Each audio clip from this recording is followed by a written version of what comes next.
where you see the passing of time. The crowds in St. Peter's Square are praying like mad for the Pope's light. Where moments refuse to die. This is a momentous hour in world history. This is the invasion of Hitler's Europe. And where victory lives on. Plenty of girls are being kissed by plenty of boys they don't know, and they do not care. You can love it, hate it, embrace it, or turn away.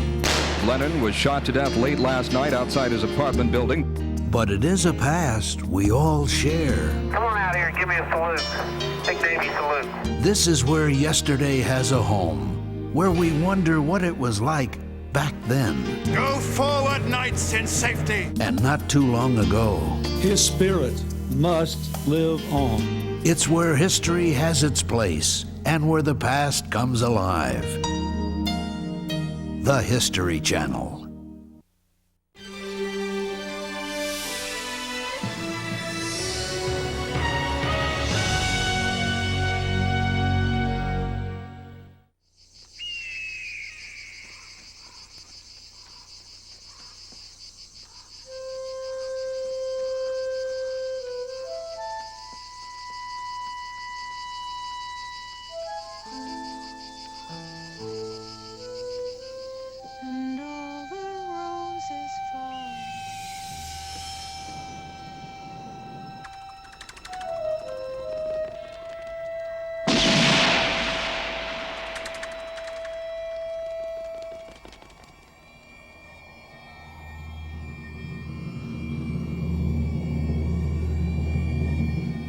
These images conceal memories.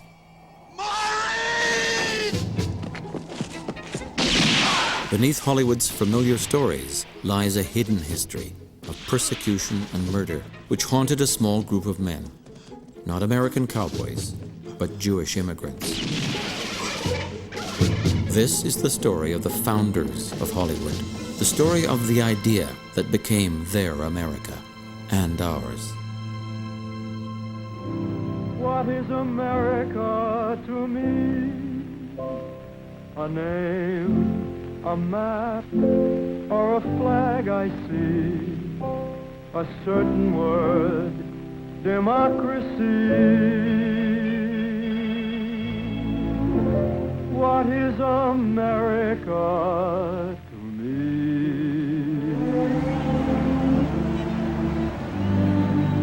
A house I live in, a plot of earth, street. Modern America first saw light on a Hollywood screen. It was largely the product of 6 movie studios established in the 1920s and run for over 30 years by a group of Jewish immigrants. They had strikingly similar backgrounds. All races and religions, that's America. All of these men who founded Hollywood were born within a 500-mile radius of one another. And all of them wound up roughly within 15 miles of one another in Los Angeles. One could say that the American dream was really born in Eastern Europe.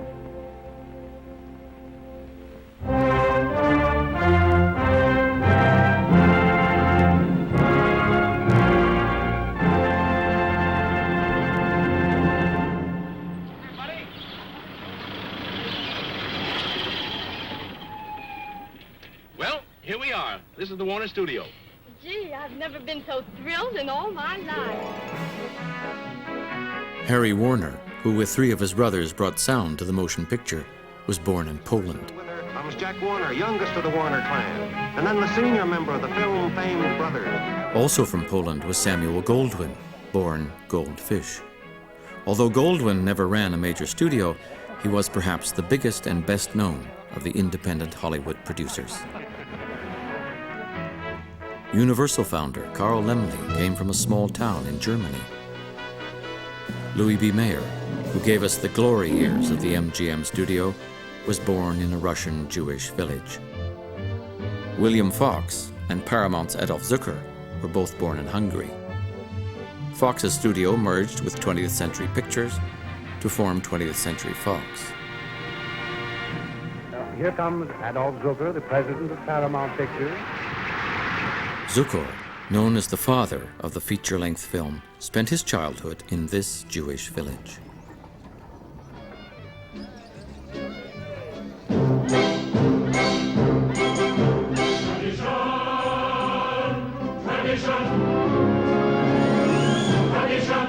Prior to the 20th century, most Eastern European Jews were forced to live in poor villages called shtetls.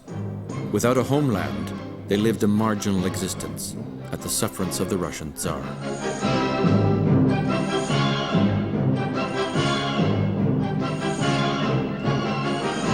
Rabbi, may I ask you a question? Certainly, Leibish. Is there a proper blessing for the Tsar? A blessing for the Tsar, of course. May God bless and keep the Tsar far away from us.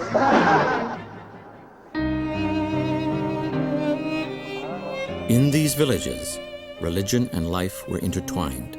Everyone spoke Yiddish, the Germanic language of the shtetl. These towns were alive with Yiddish songs, storytelling, theater, and humor that would eventually find their way to America. This rich cultural life insulated the shtetl Jews from their misery and the often hostile reality around them.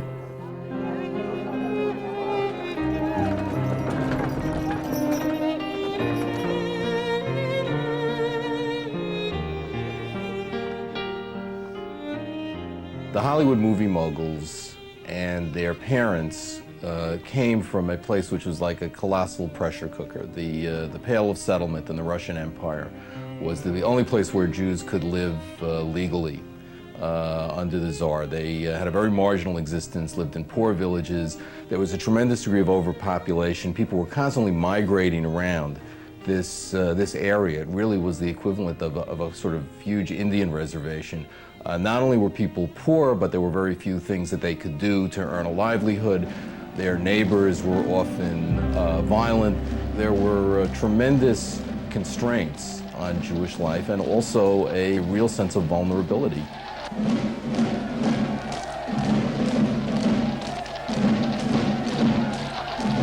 Without warning, death could come crashing down on the defenseless shtetls, reminding the Jews that as a people they were permanent outsiders, vulnerable and powerless. Before the turn of the century, hundreds of thousands died in pogroms, massacres of Jews. Suddenly, neighbors kept running out of the front of their house yelling, "The hooligans, hooligans, the hooligans are here." Cossacks. They broke down the gate and they came in on horseback, on foot, wielding swords. And my oldest brother and my father each grabbed one of those clubs and they went out swinging. Fortunately, they came back, but there were a few people killed. This was the pogrom, and I lived through it. This is where the founders of Hollywood came from. This is what they were fleeing and why they came to America. These harrowing experiences are reflected in many Hollywood films. Again and again, images of the rampaging oppressor, of the slaughter of the innocent, and of homes laid waste by fire make their way into American movies.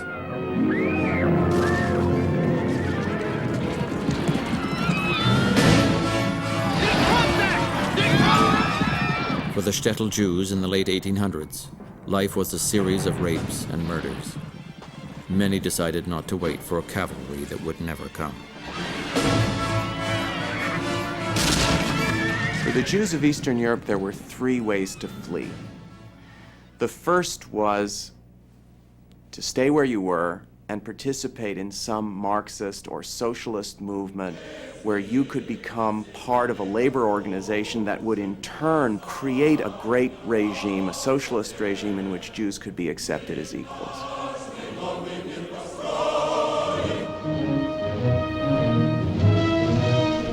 A very small minority began to dream about Palestine. Very small numbers of people became Zionists. You needed a great deal of ideological dexterity to talk yourself into getting on a boat and going to Palestine at the turn of the century. the vast majority of Jews, 2 million out of 2.5 million who left Eastern Europe to find their dream, went to America. The smart money was on America. It was the simple place where you could imagine the dream of Jews having both opportunity for tolerance and also economic security. For Jews, this was a migration forever. They had no positive views of life in the old world. Many immigrants, in fact, talked about the last moment in Russia where they turn around and spit. In a way, we might even say that they actually became American, or they began the process of Americanization at the moment when they decided to leave, because they knew that there was no going back. Among these immigrants were the future founders of the studios. They came with little money and few belongings, but they brought with them a new vision of America. Hollywood was a dream dreamt by Jews who were fleeing a nightmare.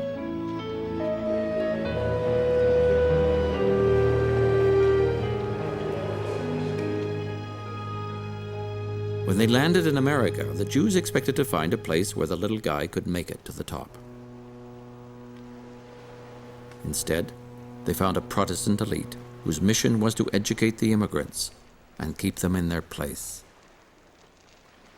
The dream with which the Jews came to America was very quickly frustrated. They couldn't get into financial services. They could work for slave wages. They couldn't live in the good neighborhoods. They could live in tenement slums. And it didn't take long before a great number of them began to once again fantasize about what it would really mean to realize the original dream.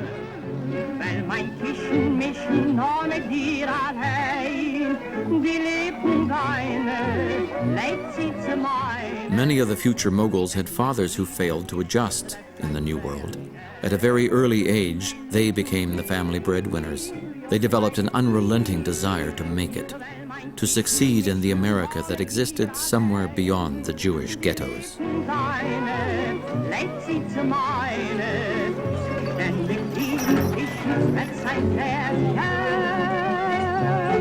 Jews couldn't be in banking. They were shut out of that. There were quota systems to get into Harvard, into almost any medical school or whatever. Any business or profession that was thought to be honorable was in some way or other excluded to Jews, so that they went into businesses that were, in a sense, outside of this system of dominance. Hollywood's future founders quickly distinguished themselves as risk-takers and innovators. Adolf Zucker made his first fortune with the invention of a fox stole, with a clasp inside the fox's mouth. The first moguls tended to come from various aspects of the sales business. Dry goods sales, Laemmle was a clothier, Goldwyn was a glove salesman, Adolf Zukor in furs, Louis Selznick in the diamond business. And as they approached the motion picture industry, they approached it not from an engineering point of view, not from technology or machinery, but from how they can distribute a product. You really can't stress too much how pervasively Jewish the movie industry was in New York before World War I. Not that Jews were making movies or acting in movies, but there probably would not have been an extended Jewish family in New York at that time who did not have some relatives involved in some aspect of the movie industry, which was really a mom-and-pop industry of storefront theaters in not very elegant neighborhoods. My dad was president of Paramount for almost 30 years.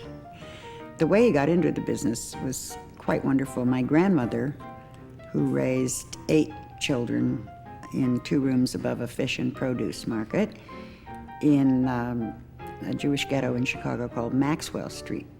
She came rushing and said, Bonnie, you have to come here quickly. I have the most wonderful business. And she was going on and on and on. And she got him on a trolley car and took him to a kind of storefront Nickelodeon theater.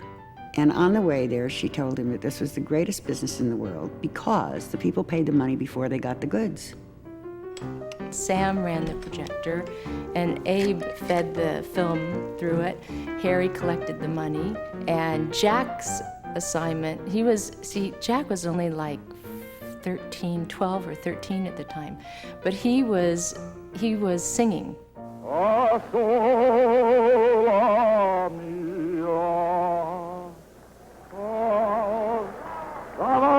He had a nickname, Leon Zuardo. That's what he named himself. I don't ask me how. Anyway, so he was used to chase the audience out of the theater after the show was over, because a lot of times they'd want to stay.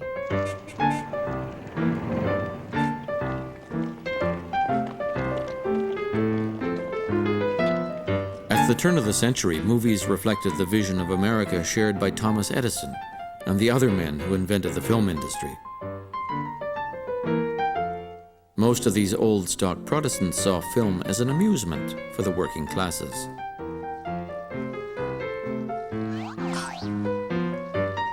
The films presented negative images of hook-nosed Jews, blacks, and others.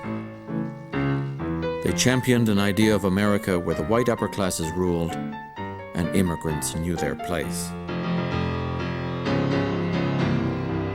Take one movie, just one movie. Biographs, The Fights of Nations. The Jews meet on the street and a policeman comes up to run off one of them who's peddling neckties. One of the other Jews pulls out money and hands it to the policeman as a bribe to let his friend sell the neckties.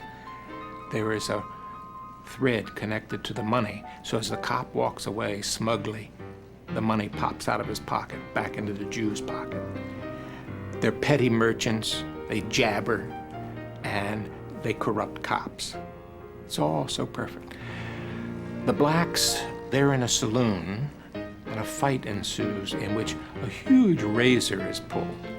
So the blacks dance, they fight over women, and they fight with razors. Then two Scotsmen fight nobly with courage and dignity. Then it cuts to the end, and the ethnic groups that are thought to be noble come out into a kind of tableau. John Bull comes out and shakes hands with everybody. Johnny Reb from the Confederacy comes out and takes a bow. The Scotsman comes out and takes a bow. And finally, Uncle Sam comes out and takes a bow. No Jews, no blacks. In effect, immigration has happened, but until the immigrants and the blacks learn what it's like to be old stock, they're not really in it yet. The highest artistic achievement of pre-Jewish American cinema was the box office hit Birth of a Nation by D.W. Griffith. The explicitly racist story glorified the Ku Klux Klan and played on white America's fear of racial intermixing.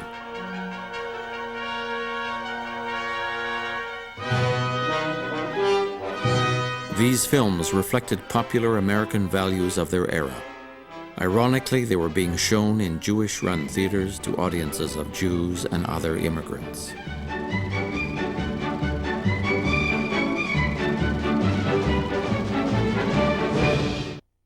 Independently of each other, the Warner brothers, Zukor, Goldwyn, Lasky, and Laemmle began exhibiting the short films produced by the Edison men. They upgraded their theaters and sought ways to attract the middle class. Here, they drew on their Jewish experience. The Jewish tradition has placed an enormous value on high culture, on learning and the finest expressions of music and art. At the same time, the experience of being on the margins meant that your identity was integrally tied to the maintenance of popular culture, collective norms at the lowest common denominator. And that combination of a commitment to high culture on the one hand and an appreciation of low culture or popular culture on the other was the perfect preparation. Adolf Zucker turning to a Sarah Bernhardt for a popular film, I think, is a case in point. Adolf Zucker believed that to attract the middle class, one had to change not just the theaters, but the films.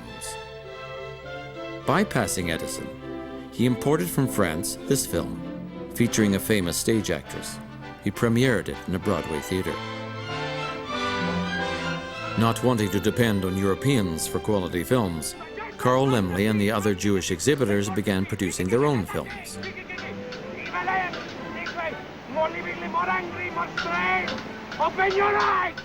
Edison decided that the Jews had overstepped their bounds. To shut them out in 1908, he organized a producers' trust that declared a monopoly on film production in America. 7 years later, Edison's trust would lose its monopoly in the courts. But in 1912, to escape Edison and the goons he sent to enforce his control of the industry, the future moguls headed west to the orange groves of California. Here they found immediate success.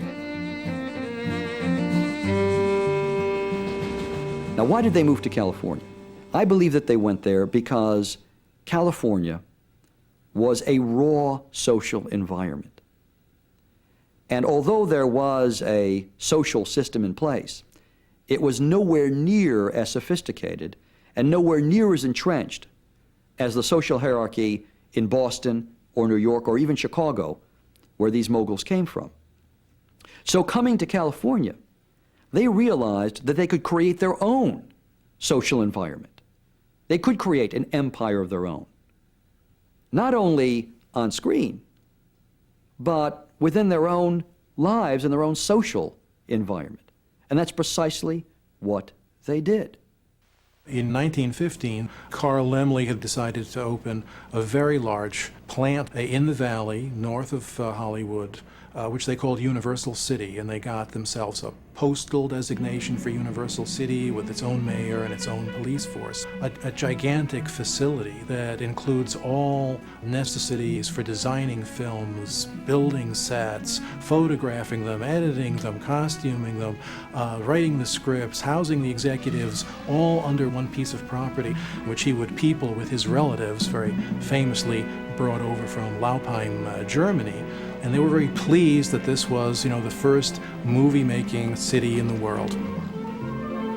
Among the movie industry's 30,000 employees are men and women from nearly 300 trades and professions. Following Laemmle by 1920, Harry Cohen, Zukor, Goldwyn, Fox, and Mayer had set up their own studios, golden shtetls, where each was clearly in charge. Show me what you are made of. If you have the slightest doubt, be man enough to step aside and let the go-getters go ahead. I will not have quitters or lazy men working for Universal. That's straight from the shoulder, isn't it? They were tough. They had to be tough. They came up from the ghettos, most of them. They had to survive in a business that was cutthroat. And if they didn't cut throats first, their own would be done. So only the tough survived, and these guys were ruthless. They used women. They treated stars brutally sometimes. But they had redeeming qualities, too. I mean, they were sentimental. My God, Louis B. Mayer would cry at the drop of a handkerchief. And they were, most of all, showmen. And they loved movies. They lived for movies. And that's a greatness that does not exist today. I'd been here about a week on the lot in 1937, and Adolf Zukor, who was head of Paramount, sent me to Columbia to deliver a message to Harry Cohen, who was the head of Columbia Pictures. And he's sitting at his desk, which is elevated about 6 inches off the floor. And he's on the phone, other hand extended. He's getting a manicure, a barber's cutting his hair, and he's getting a shoe shine. Now that's something you're going to see, a man on the phone, head of a studio, manicure, shoe shine, and a haircut all at the same time. And I said, man, this is Hollywood. Let me at him. How the hell are you? Good trip? My name is Jack Lipnick. I run this stump. I'm from New York myself. Minsk, if you want to go all the way back. The writer is king here at Capitol Pictures. You don't believe me? Take a look at your paycheck at the end of every week. That's what we think of the writer. So what kind of pictures does he like? Mr. Fink hasn't given a preference, Mr. Lipnick. So how about it, Bart? Well, to be honest, I don't go to the pictures much, Mr. Lipnick. That's okay. That's okay. That's okay. That's just fine. You probably walked in here thinking that was going to be a handicap, thinking that we wanted people who knew something about the medium, maybe even thinking there was all kinds of technical mumbo-jumbo to learn. You were dead wrong. We're only interested in one thing. Can you tell a story, Bart? Can you make us laugh? Can you make us cry? Can you make us want to break out, enjoy a song? Is that more than one thing? Okay. The point is, I run this stump, and I don't know the technical mumbo-jumbo. Why do I run it? Because I got horse sense, goddammit. Showmanship! And also, and I hope Lou told you this, I am bigger and meaner and louder than any other kike in this town. Did you tell him that, Lou? And I don't mean my dick is bigger than yours. It's not a sexual thing, although you're the writer, you know more about that. Coffee? There's a very romantic notion that Hollywood movies were made by artists. The director and the writer, and to a certain extent the stars, actually made these movies. Those were the real artists, and these guys were only businessmen. I would place the artistic sensibility not with the director, but with the studio head. And for those who say, well, this is ridiculous, I would say, from beginning to end, the executive had the primary input into the picture and supervised every aspect of production, over and above the fact that beyond any individual picture, it was the executive who created the entire studio apparatus.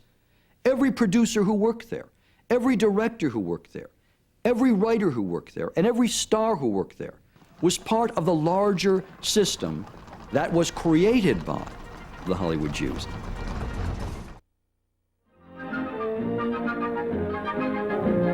Once the studios were in place, the Jewish moguls produced hundreds of feature-length films each year. Movies that presented America with a new vision of itself. A vision that was very different from that of the establishment filmmakers of the Edison Trust. Be optimistic, don't you be a mourner. Brighten up that corner and smile. Don't wear a long face, it's never in style.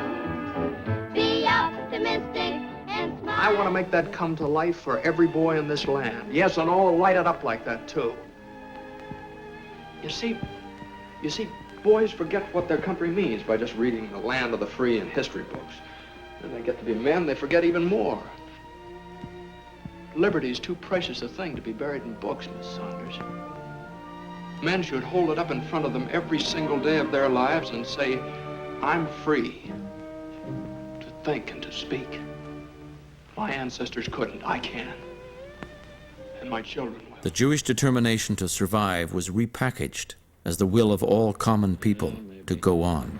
We sure taking a beating. I know. That's what makes us tough.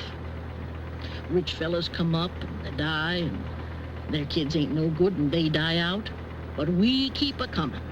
We're the people that live. They can't wipe us out, they can't lick us. We'll go on forever, Pa, 'cause we're the people. Unlike Edison, the moguls celebrated the working class while extolling middle-class values. It's Andy Hardy. Surprise! What's this all about? The moguls created a fantasy version of their own lives. They created an America where families were strong. The flight from persecution had destroyed their own families. The movies showed the family as indomitable and treated mothers with reverence. The immigrant Jews also appealed to the aspirations of youth, another group of perennial outsiders forced to prove itself. George Washington was just a kid when he chopped down that tree. But if they'd locked him up for that, where'd this country be? They call us babes in arms. They think they must direct us. But if we're babes in arms, we'll make them all respect us. Why have we got our arms? Theirs was a mythical America, a world of boundless optimism, happy endings, and homespun truths.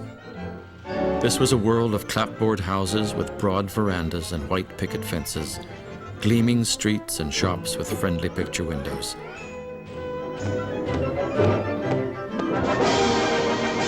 Hollywood's America was made up of citizens who were industrious, religious, wholesome, and decent. And although they were of different classes and ethnicities, they were knitted together by a larger, almost spiritual sense of family. The moguls created the images, the icons, and the visual forms that we identify with the American way of life.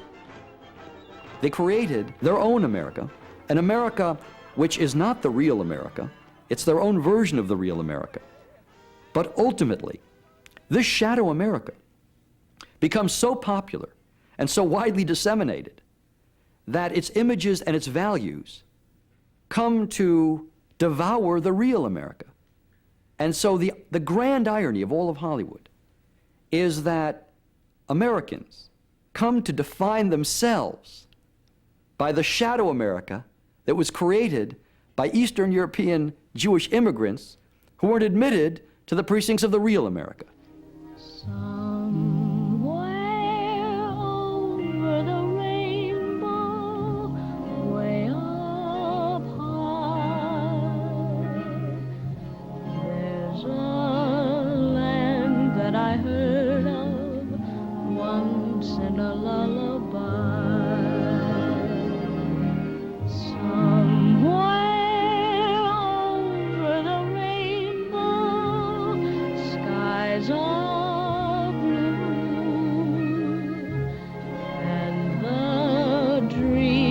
You dare to dream really do come true. Someday I'll wish upon a star and wake up where the clouds are far behind me, where troubles melt like lemon drops away above the chimney tops. That's where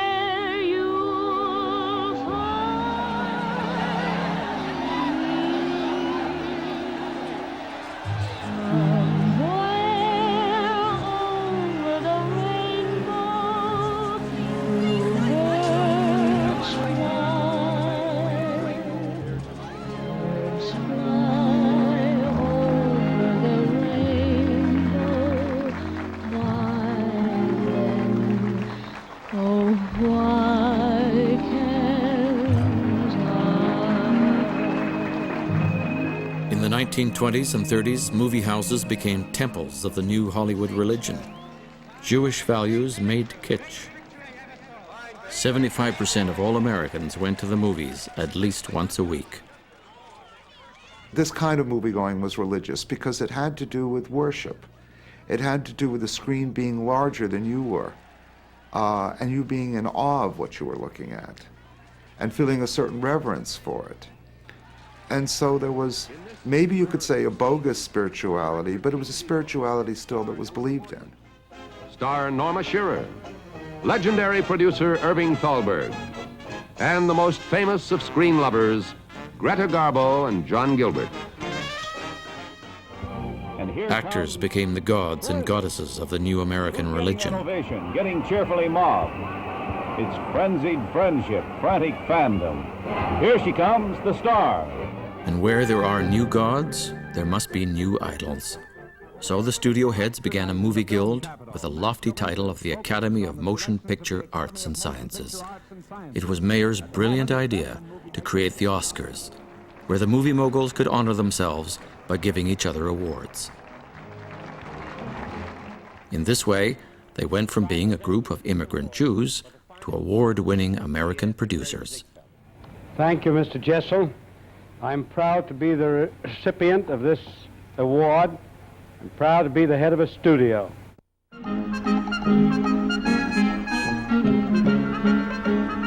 In their own lives, the Hollywood Jews subscribed to the religion of their own making. They were the quintessential little guys who had made it to the top. They threw parties on their yachts.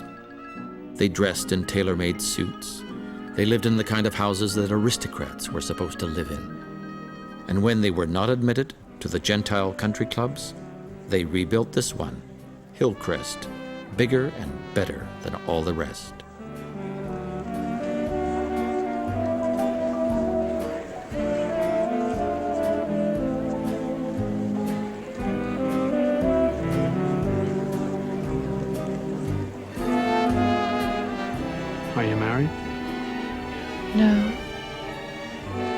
Many of the moguls divorced their Jewish first wives and married Gentiles, younger, more socially acceptable women. The whole notion that Hollywood pins itself on is intermarriage. The whole idea of inter-ethnic romance. Now, why do they do that? First of all, because love is a very democratic ideal. It knows no borders, it knows not riches, it knows not tradition, it knows simply the matters of the heart. In addition to that, when a Jew can marry a non-Jew, particularly part of the establishment culture, that's really a wonderful indication of how far up into society Jews have come. This is where a producer lives. Not just any producer, but one of the most famous of them all, Samuel Goldwyn, high up on one of Beverly's hills. Good morning. Well, here is Mr. and Mrs. Samuel Goldwyn. And do you mind if I call you Francis and I'd Sam? like that very much. Sam, I understand that while you're the boss in the studio, that there's another... This is the boss here. It's her house, isn't it? Every bit of it. Let's talk to Francis then. How long have you lived here? Oh, it's so long. 25, 26 years. Sam, how'd you happen to pick this hilltop site out? Because of the view? She picked it out. And you bought it? She liked it. The idea is to have her like it. That's all that's necessary for me. It's fun to live in Beverly, isn't it? We like Beverly very much. And we're delighted you're both citizens of our town. Tickets for two, you mean for 1, 2, 3, 4, 5, 6, 7, 8. Where you all going? Hollywood! Hollywood! When Jews came to America, it wasn't only Mayflower wasps who seemed to embody America to them. American blacks were quintessential Americans. I mean, that was one of the things that made America America, the presence of black people. And the indigenous African-American culture was of tremendous interest. I mean, the music, the dancing, the popular styles, and so on. The Hollywood Jews may have wanted to marry into white America, but when it came to music, Jewish composers looked to black America. Harold Arlen, the son of a liturgical singer or cantor, became one of the foremost popularizers of the blues. Stormy weather, since my man and I ain't together, keeps raining all the time. Jews served as messengers, in essence, of black culture. They took it, they consumed it, they integrated it into their own cultural repertoire, and then introduced it to white America that was essentially willing to listen to Jews and to partake of what Jews had to offer in a way that they never would from blacks. First on Broadway, and later in the Hollywood musical, this was the way Jewish music often sounded. Lost his way, but now he's coming back to stay. I tell you, little black sheep, come home. We'll sing what's right and cold. Children falling into the glory, saving the world once more. In writing lyrics, they turned to their Jewish immigrant concerns of people needing to belong somewhere, needing some kind of redemption through America. The Jews took these themes, but instead of putting them to Jewish music, they borrowed black forms that they saw as authentically American. In a sense, they wrote music in blackface.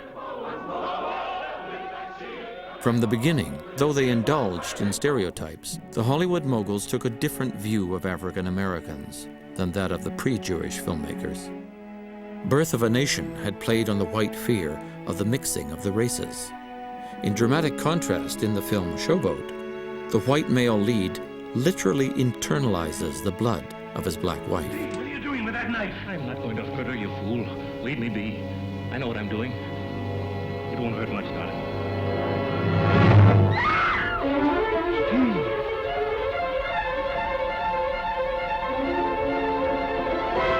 The Hollywood Jews wanted to be accepted as Americans. Their films advocated assimilation, not just for Jews, but for everyone.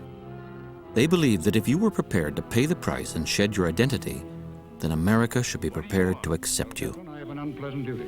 I understand that you have a miscegenation case on board. What's it mean, Mom? How's that? A case of a Negro woman married to a white man. A criminal offense in this state. No, no such thing on board this boat. The name of the white man is Steve Baker. The name of the negress? The name of the negress is Julie Dozier. You wouldn't call a man a white man that had Negro blood in him, would you? No, I wouldn't, not in Mississippi. One drop of Negro blood makes you a Negro in these parts. Well, I got more than a drop of Negro blood in me, and that's a fact. What's the trouble, ma'am? In Hollywood, Jews trying to pass as Gentiles made films about blacks passing as whites. In Pinky, we see just how precarious that strategy is. For the outsider, things can turn in an instant. What about her, ma'am? Now, if she even so much as thought of threatening you, we want to know about it. Or if she give you any of her impudence. Shut up, girl. Oh, excuse me, sir, but why are you two white men mamming her? She's nothing but a low-down colored gal. Tried to steal my man. Make him stop. You heard what she said. He's got to slap her down. Unless it's true. Yes, it's true. I'm colored. My grandmother's Mrs. Dicey Johnson. Mrs. Dicey Johnson? I ought to slap them both down, Chief. Now, hold it. Well, I think I'll be going now. Go. You ain't going anywhere till I tell you. Get in that car. You mean I'm under arrest? What do you think? On what charges are you holding? You heard what I said. Get in that car. One of the things that made American films so exportable is that anyone, anywhere could identify with so many of the themes of American movies. One of which was the idea of the outsider, which was a Jewish theme. Jews being outsiders, making films about outsiders. You see this even in monster pictures. I mean, King Kong.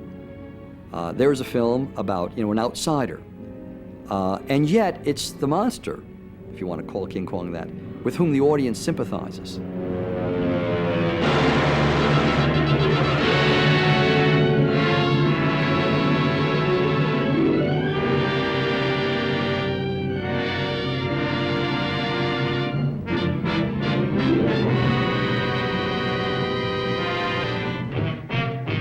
In Hollywood, every outsider could be transformed into an insider.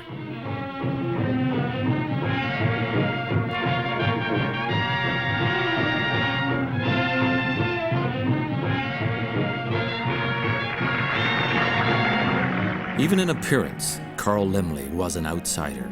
He resembled an elf.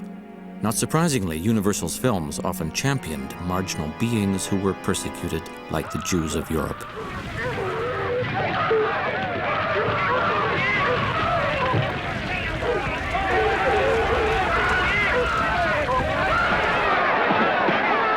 At Warner Brothers, the Jewish sensibility expressed itself by an identification with the little guy. The prize fighters and the losers, the loners and the gangsters. At Harry Cohn's Columbia, the emphasis was not on the outsider, but on the common man. Here, the street-smart Clark Gable lectures the upper classes, represented by Claudette Colbert. You're in a jam, and all you can think of is your money. It never fails, does it? Ever hear of the word humility? No, you wouldn't. I guess it never occurred to you to just say, "Please, mister, I'm in trouble. Will you help me?" No, that'd bring you down off your high horse for a minute. Well, let me tell you something. Maybe it'll take a load off your mind. You don't have to worry about me. I'm not interested in your money or your problem. You, King Wesley, your father, you're all a lot of hooey to me. Zucker's Paramount didn't put down the rich. Instead, the studio whisked audiences into a once inaccessible universe of sophistication and luxury. Qu'est-ce que vous voulez que ça puisse m'exciter? Moi je trouve tout très très bien. Si les poules brunes pendaient et que les taureaux donnent du lait, qu'est-ce que vous voulez que ça puisse m'épater? Moi je trouve tout très très bien. When it came to class for the masses, nobody outdid Louis B. Mayer's MGM.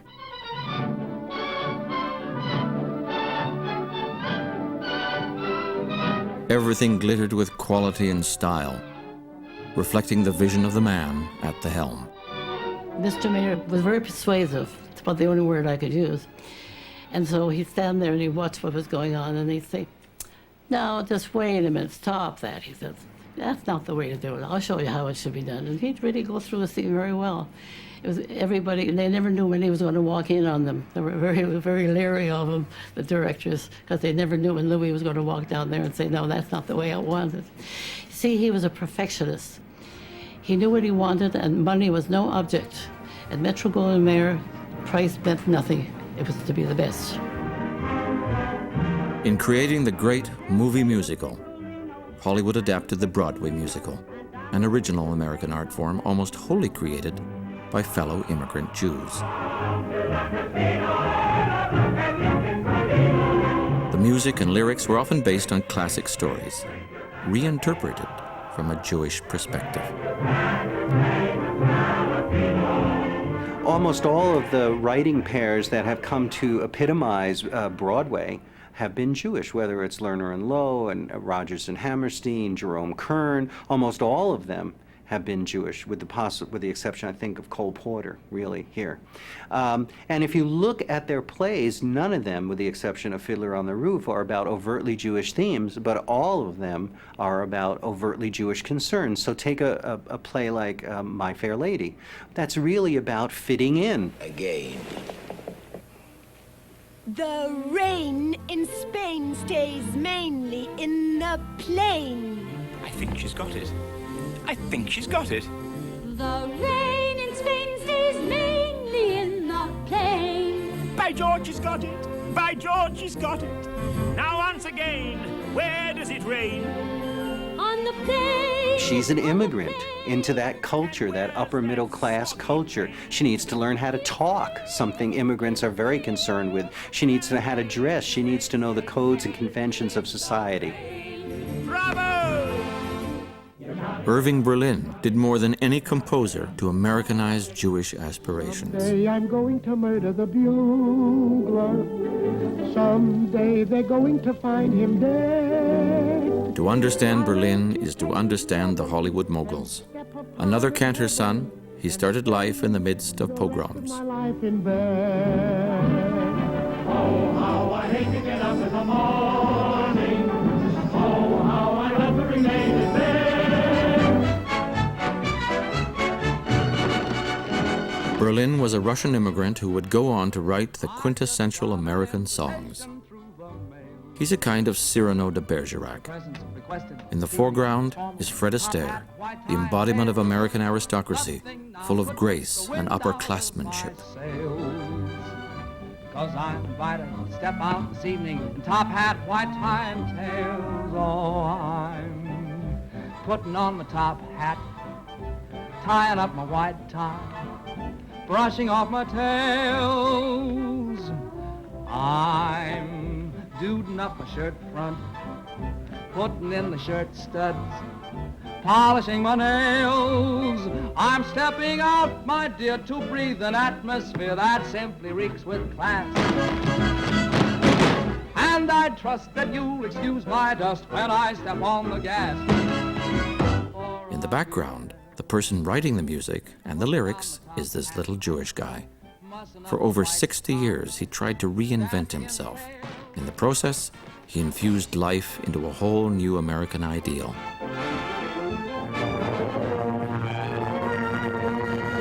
In the White House, President Eisenhower signs a bill authorizing a gold medal for composer Irving Berlin. It honors him for writing God Bless America and other patriotic songs.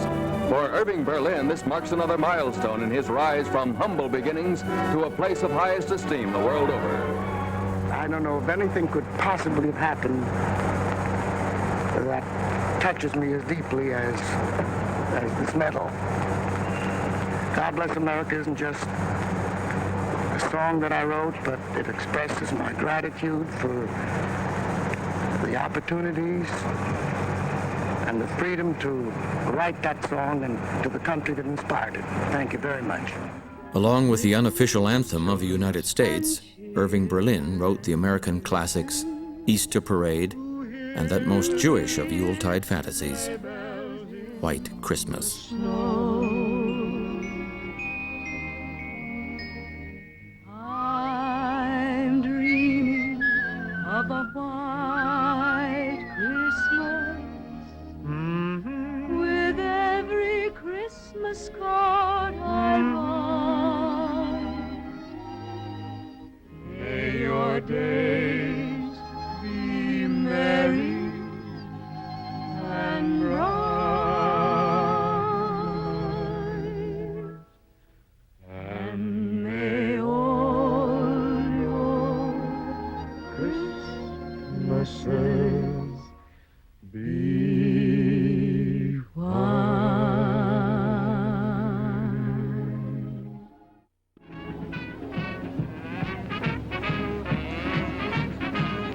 Louis B. Mayer not only celebrated Christmas, he appropriated America's birthday as his own.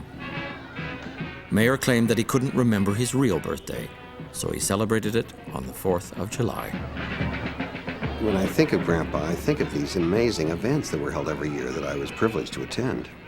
Patriotism was an important theme in his life, and so he selected Independence Day as his birthday. And in the studio commissary, every star under contract was not only invited, but virtually obliged to show up. And these extraordinary events, which, as I began to become educated and read about European royalty, seemed to me, in retrospect, more and more like events held by heads of state. He wrapped himself in the American flag and said, "That's me." I'm a Yankee Doodle dandy, Yankee Doodle do or die. A real live nephew of my Uncle Sam, born on the 4th of July. I've got a Yankee Doodle sweetheart, she's my Yankee Doodle joy. Yankee Doodle came to London just to ride the ponies. I am that Yankee Doodle boy. He's a Yankee Doodle dandy, a Yankee Doodle do or die. In Hollywood, they joked that the moguls went from Poland to polo in just one generation. They held Easter egg hunts and Christmas parties. Some of them sent their children to Catholic schools. Their efforts to reinvent themselves seemed boundless. They even hid their Jewishness from their children and grandchildren. I didn't know I was Jewish till I was at least 7, I think. I remember we were in Scarsdale, and I was going to public school, and my mother said, "In case somebody asks you what your religion is, you're Jewish." And I said, "Okay," I mean, I don't think I even asked, "Well, what's that?"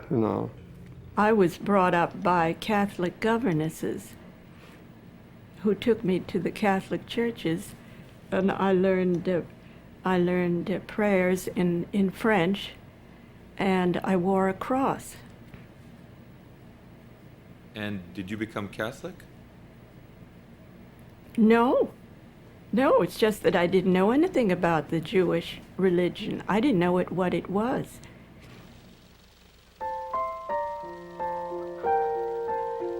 I realized that my father had never told me anecdotes about the old country, that I didn't even know what his real name was. I didn't know the little village that he came from. I knew nothing about his life.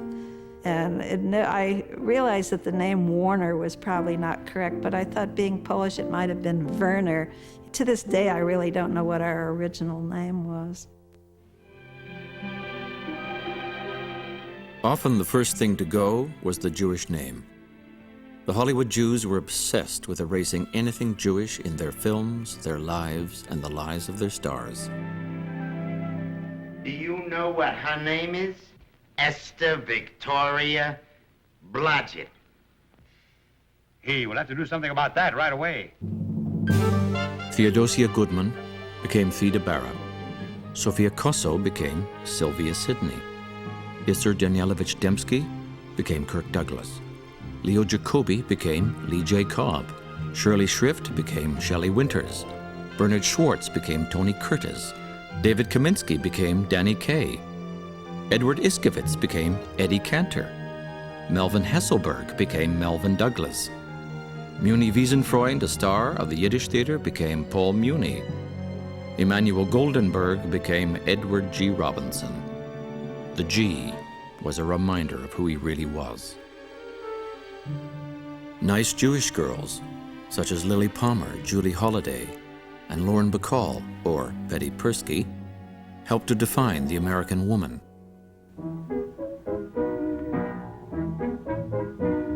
Not all the Jewish talent went to Hollywood to assimilate.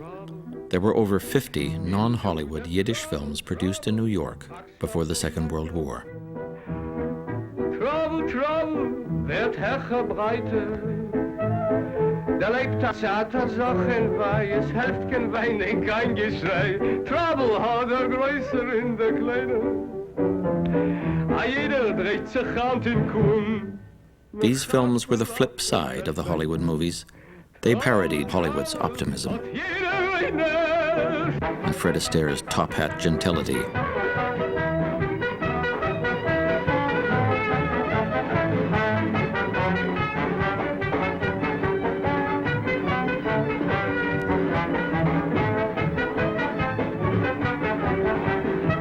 Many who could have gone to Hollywood stayed in New York to make films that expressed their Jewish identity. These films were shown to an audience which was almost entirely made up of immigrants and sometimes the children of immigrants, and these films, by and large, had a very, very different point of view than Hollywood movies. I mean, the Yiddish movies were kind of fighting a rearguard action to protect certain forms of Jewish cultural expression against the sort of overwhelming, seductive power of the larger American culture. In this classic of Yiddish cinema, a great cantor, played by Moshe Oisher, is drawn into the secular world of opera. On the night of his operatic debut, he learns of his son's death. Unable to perform, he returns to his synagogue to lead the high holiday prayers. Heartbroken, he dies. Here the attempt to reconcile Jewish and secular worlds ends tragically.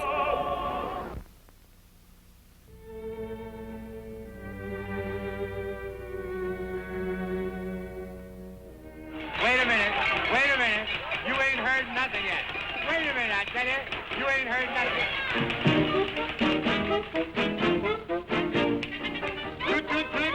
Goodbye.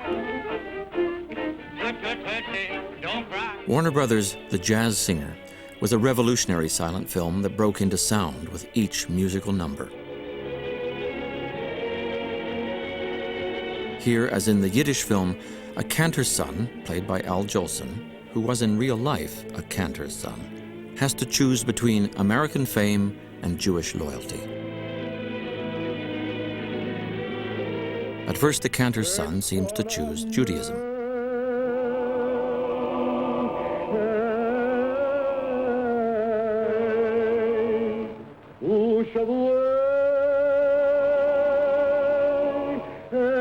But in assimilationist Hollywood, the story could not end there. Hollywood had to have a Hollywood ending.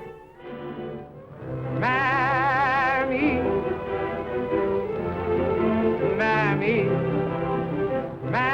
Here, Dad and his old Jewish ways are dead, while the hero in American blackface sings triumphantly with his Gentile girlfriend waiting in the wings.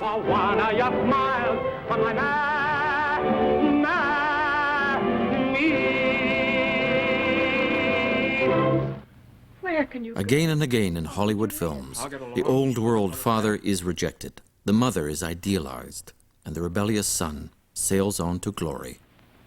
I don't want you to go. Mom, why can't I go someplace and study to be a doctor? Oh, Jason, it takes too long, and we haven't any money. Money? Well, we won't get any richer if I stay here. Pop's a failure, and you know it.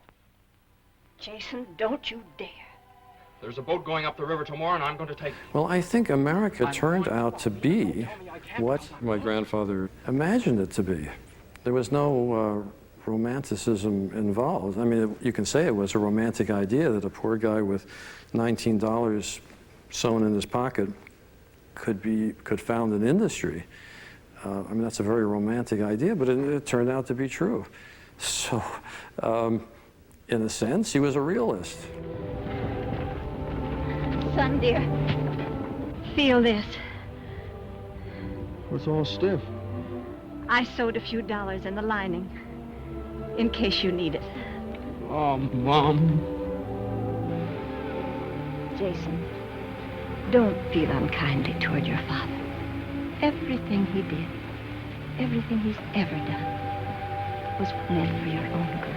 Oh, please, Mom. Don't cry. Don't cry. Someday I'm coming home with my pockets loaded with money. Honest I will, Mom. You'll see. All aboard! We're in the money. We're in the money. We've got a lot of what it takes to get along. We're in the money. The sky is sunny. They had left the old world penniless, and in less than 20 years they had become the highest paid executives in America. In fact, for almost a decade, Mayer was the highest salaried man in the world. At this point, they might have concluded that their transformation from Eastern European Jews into Americans was complete. But history intervened to remind them of their origins.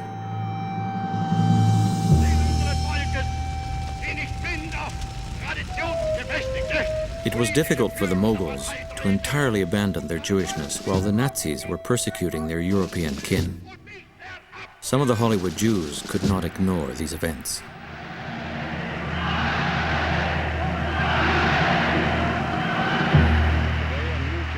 In 1939, a group of stars, including John Garfield, Edward G. Robinson, and their spokesman, Melvin Douglas, risked their celebrity status to speak out against Hitler. That all economic connections between the United States of America and Nazi Germany be totally severed, until such time as Germany is willing to re-enter the family of nations in accordance with the humane principles of international law. Though Carl Laemmle was no longer studio head at this time, he joined the protesters and signed their declaration. Both Laemmle and Harry Warner were active in sponsoring Jewish refugees from Europe. And in 1939, Warner made this anti-fascist speech to the American Legion. Drive them out. Make America unsafe for those who seek to tear down what others have built through the generations since 1776. Drive them from their secret meeting places. Destroy their insidious propaganda machines. Drive out their Bunds and their leagues, their clans and black legions, the silver shirts, the black shirts, and the dirty shirts. Help keep America for those who believe in America. In response to Hollywood's limited anti-fascist stand, former U.S. Ambassador to Britain, Joseph P. Kennedy, flew to Los Angeles.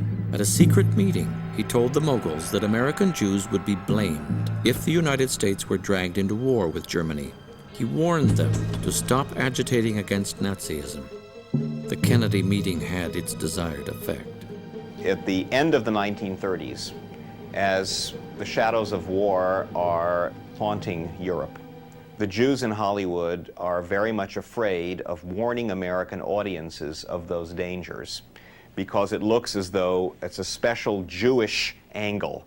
It looks parochial, it looks limited, and therefore it's difficult to make anti-Nazi movies in Hollywood because the Jews don't want to stand out.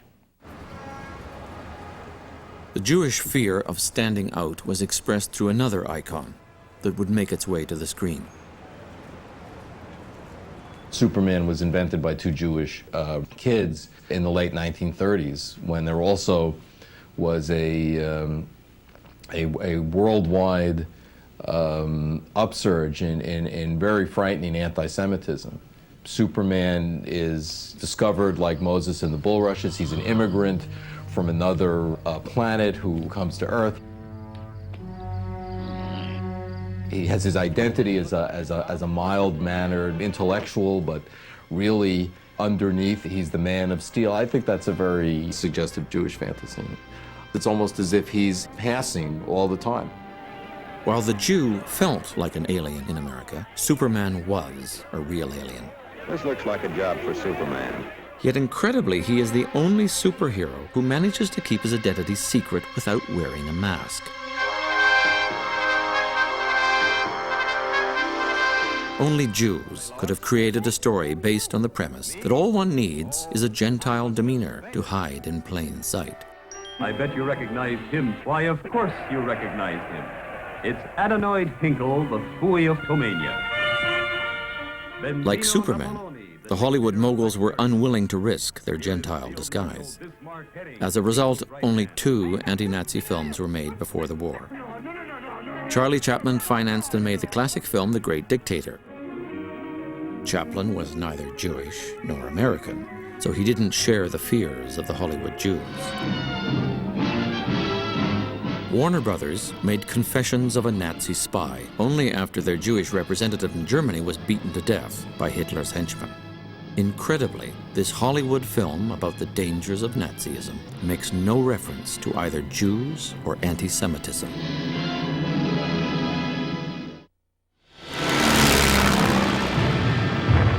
Everything changed on December the 7th, 1941, with the attack on the U.S. Navy at Pearl Harbor by Hitler's Japanese allies. Now, instead of telling Hollywood to keep quiet, the U.S. government began pushing them to fulfill their duty and make patriotic war movies. All that noise you hear isn't static. It's death coming to London. Yes, they're coming here now. You can hear the bombs falling on the streets and the homes.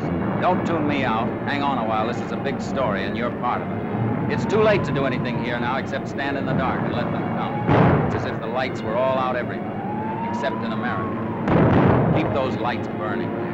Cover them with steel. Bring them with guns. Build a canopy of battleships and bombing planes around them. Hello, America.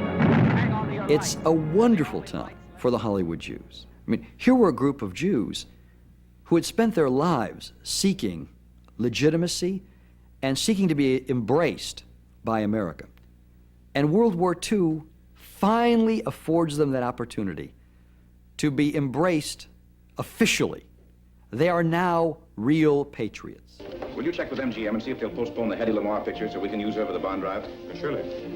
RKO just okayed Cary Grant. We'll hear from Paramount later today on Colbert and Dick Powell. Oh, swell. Double check with Boyer and Abbott and Costello, will you? Right away, yeah. The priority on Irene Dunn has just come through. She'll leave on the 16th. Fine, fine.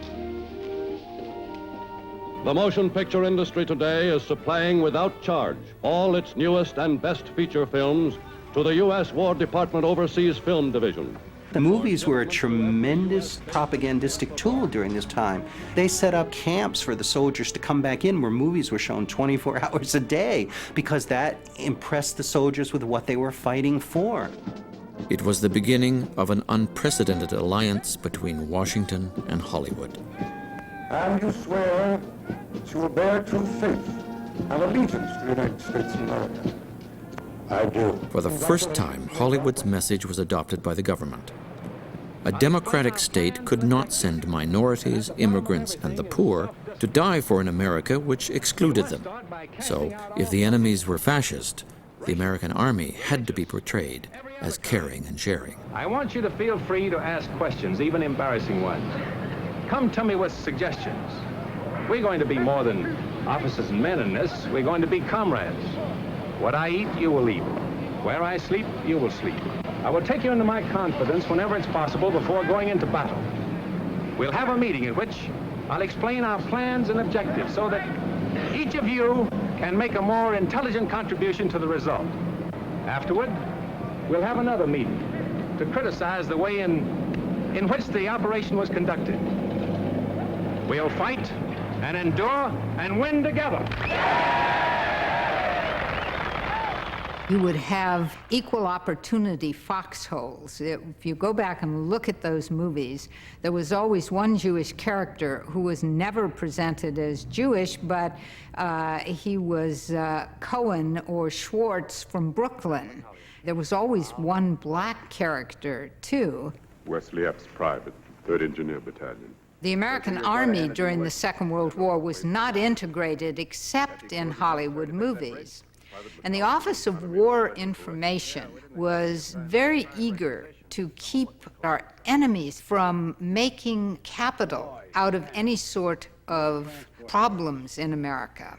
So they didn't want movies that had any racial tensions of any sort. Corporal Jake Feingold, 4th Chemical Company, USA. While 6 million Jews died in Europe, their kinsmen in Hollywood were churning out patriotic movies that helped galvanize the Allies to defeat Hitler. You're a grand old flag, you're a high-flying flag, and forever indeed.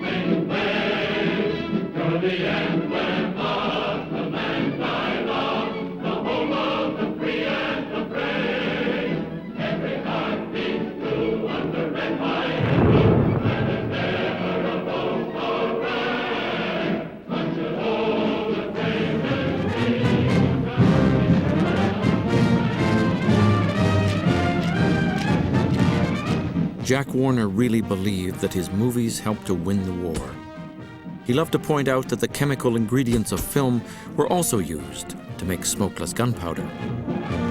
Mr. Warner, through his experience and background in the motion picture industry, impelled by the finest patriotic motives, and on his own initiative, pointed out to the arms and services of the United States forces the use that could be made of the motion picture in the effective prosecution of the war. Despite appearances to the contrary, events would soon demonstrate that the Hollywood Jews were still fearful immigrants seeking acceptance from Gentile America. Shortly after the war, the State Department organized a tour of a number of Hollywood executives, most of whom were Jewish, to visit Europe and see the concentration camps. Mr. Rathbun of RKO, Mr. Barney Balaban of Paramount, Mr. Clifford Work of Universal, Mr. Harry Cohn of Columbia, and Mr. Jack Warner being emphatic at the end of the line.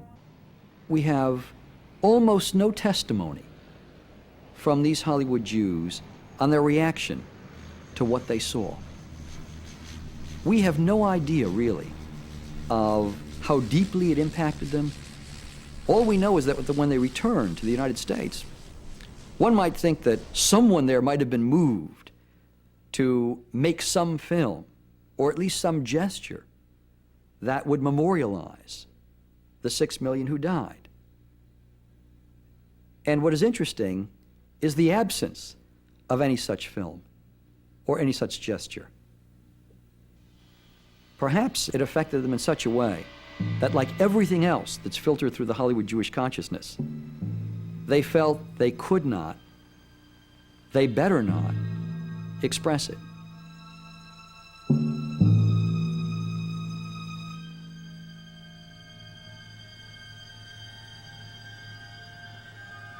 At this time, only 2 films on anti-Semitism came out of Hollywood. Both were made by non-Jews. You see, because they made 50 or 60 pictures a year, they always made 4 or 5 what they call prestige pictures. I could go to them and say, look, I've got a thing here that may not make any money, but it's a prestige picture. The critics are going to like it, and the intellectuals are going to like it, and you're going to get a lot of credit for making this kind of a picture because it has something to say. And just as often as not, you could talk them into it, as long as there weren't too many of them. We wanted to make Crossfire, which is the first picture ever made about anti-Semitism. You know, we didn't know whether it was going to make any money or not. We didn't know whether anybody would want to listen to a preachment on anti-Semitism or not, which is why we made a murder mystery out of it. Strangely enough, none of the 3 of us, the writer, the producer, nor I, none of us was Jewish. Thomas Finley was killed in 1848 just because he was an Irishman and a Catholic. It happened many times. Maybe that's hard for you to believe, Leroy, but it's true. And last night, Joseph Samuels was killed just because he was a Jew. Do you see any difference, Leroy? Any difference at all? There seems to be some mistake because we don't have a free room in the entire hotel. But if you'd like, perhaps I can fix you up at the Brewster Hotel down near the station. I'm not staying at the Brewster. Look, I'm Jewish and you don't take Jews. That's it, isn't it? I never said that. If you don't accept Jews, say so. Don't raise your voice to me, Mr. Green. You speak a little more quietly, please. Do you or don't you? Mr. Green, I'm a very busy man. Now, if you want me to phone for a cab or room at the Brewster, I'll do so. Otherwise... Otherwise what? Gentleman's Agreement centers on the story of a Gentile magazine writer, played by Gregory Peck, who pretends to be a Jew so he can write an expose on anti-Semitism in America. This film was also made by a non-Jew, Darrell F. Zanuck. There's a very famous scene in there based on a very famous incident in which supposedly the Jewish moguls got together and went to Zanuck, whose studio was producing the film, and said, "We will pay you $1 million to destroy all the prints of this film. This is too incendiary, let us handle it." And Zanuck said no, immediately went back to his office and wrote that scene in. Mr. Green is going to do a series on anti-Semitism for us. Really? Again? Not again. For the first time. We're going to split it wide open. Do you mind my saying, as an old friend, I think it a very bad idea, John? the worst, the most harmful thing you can possibly do now. Not at all. Why is it a harmful idea? Because it'll only stir it up more. That's why. Let it alone. We'll handle it in our own way. The hush-hush way? Oh, I don't care what you call it. Let it alone. You can't write it out of existence. We've been fighting it for years, and we know from experience the less talk there is about it, the better. Sure. The moguls needn't have worried. Gentlemen's agreement was consistent with Hollywood's ideology. Now, first of all, the assumption of that film is that anybody can pass for being Jewish, even among other Jews, and I don't think that assumption is very true. In fact, when he decides to take on the identity, he has a good friend, Dave Goldberg, played by John Garfield. He looks in the mirror and he says, dark hair, dark eyes, just like Dave.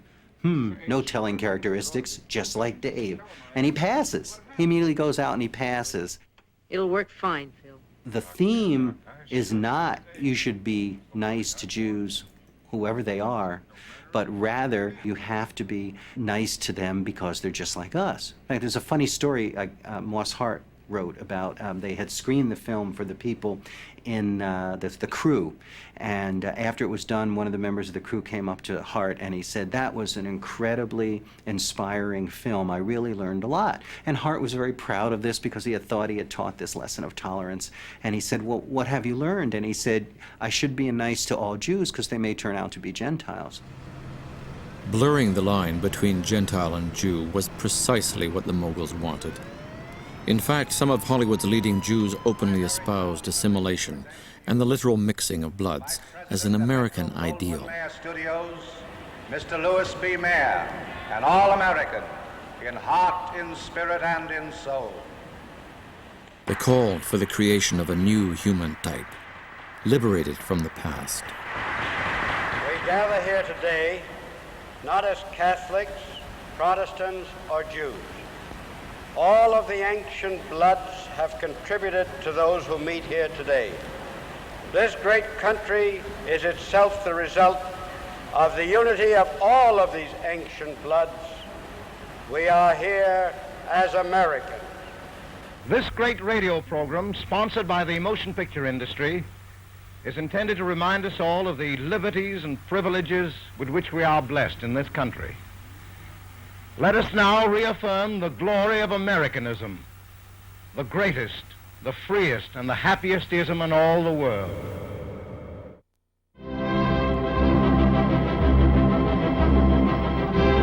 Calling the House Un-American Activities Committee to order, Chairman J. Parnell Thomas of New Jersey opens an inquiry into possible communist penetration of the Hollywood film industry. The committee is seeking to determine if Red Party members have reached the screen with subversive propaganda. To the moguls' surprise, powerful men in Washington saw Hollywood's patriotism as nothing more than thinly disguised communism. Now at the height of their success, the Hollywood Jews watched their dream fall apart.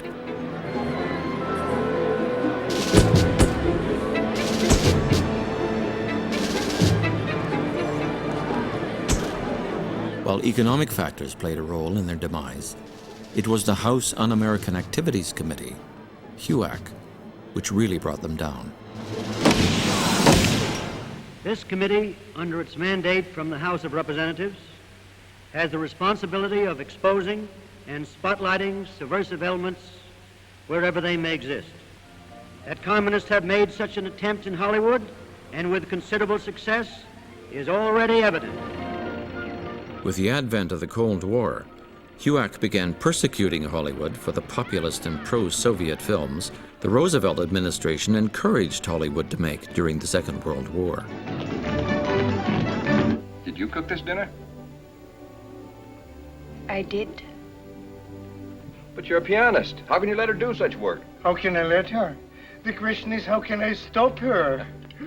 I would not be happy here on the farm if I did not do my share of the work. No, but is it necessary that you drive a tractor? It is a privilege to drive the tractor. The committee is determined that the hearing shall be fair and impartial. We have subpoenaed witnesses representing both sides of the question. All we are after are the facts. I should like to see what you have. First came the mostly Jewish Hollywood talent, who stood up to HUAC. Are you a member of the Communist Party? Next, you are going to ask what my religious beliefs are, and you are going to insist before various members of the industry that since you don't like my religious beliefs, I should not work in that industry. There became an identification in people's minds with the things that went together: intellectuals, Jews, Russians, communists. If you look back at any of the depictions of what communists were, all of these things kind of get merged together in the public imagination. The chairman of the committee, at the time that it initiated its investigation of Hollywood, was a vicious anti-Semite from Mississippi by the name of John Rankin. And Rankin said on the floor of Congress, I'm just going to read an excerpt from a speech he gave. He said, "Communism is the most dangerous influence in the world today. I am talking about the communism of Leon Trotsky," of course he mentions a Jew, "that is based upon hatred for Christianity." You know that communism. Remember that communism and Christianity can never live in the same atmosphere. Communism is older than Christianity. This is a revision of history, since Karl Marx, to most people's knowledge, is the one who created communism. But this communism, which is clearly a euphemism for Judaism, is older than Christianity. It is the curse of the ages.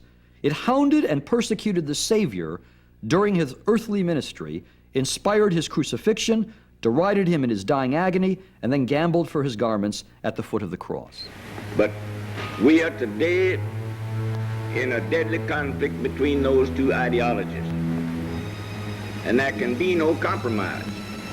Mr. Rankin, in this country. I hope that you're not impugning in any way the American activities of the motion picture employers in Hollywood. I am some of them, I'll say. Well, I want to tell you right now that there is no group of more American people in the country than are those in Hollywood. Well, I want to tell you some of the things they're doing. Well, I know some of the things they're doing, and I know some of the things they're doing that probably you don't know. But I can tell you now, you need a house cleaning, and they need it very badly. The question of communism is in no way related to this inquiry, which is an attempt to get control of the screen and to invade the basic rights of American citizens. Mr. Chairman. Historically denied to any committee of this sort. To invade the rights and privileges and immunities of American citizens, whether they be Protestant or Methodist or Jewish or Catholic, whether they will my beliefs, my affiliations, with the American public, and they will know where I stand, as they do from what I have written. Stand away from the stand. For Americanism for many years, and I Stand away from the stand. I will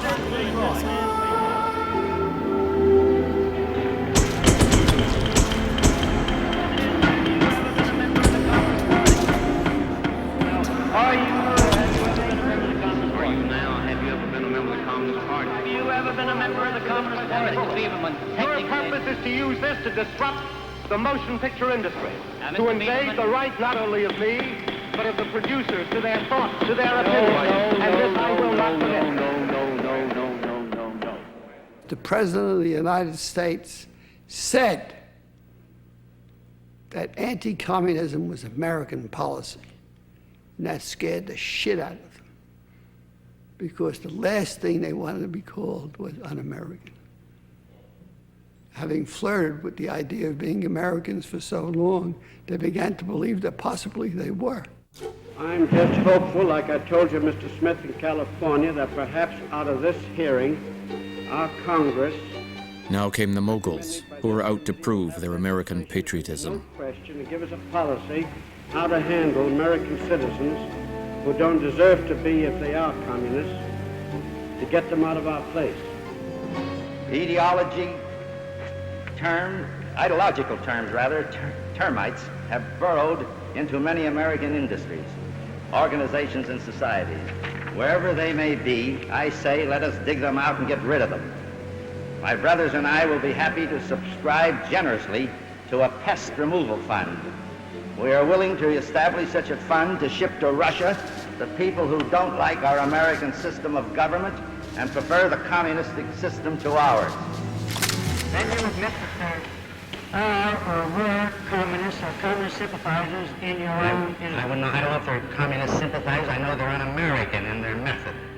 In your studio, you mean? In our studio. Well, Well, how do you mean un-American because they are communists, or un-American because they're fascist? No, un-American because they endeavor to put certain things into scripts that, in my personal opinion, is un-American, and it's my business to see that it doesn't get in. If it eventually does creep in, I cut it out. Well, there's very little difference, though, whether a person is a communist or a fascist, so long as he's un-American. Isn't that true?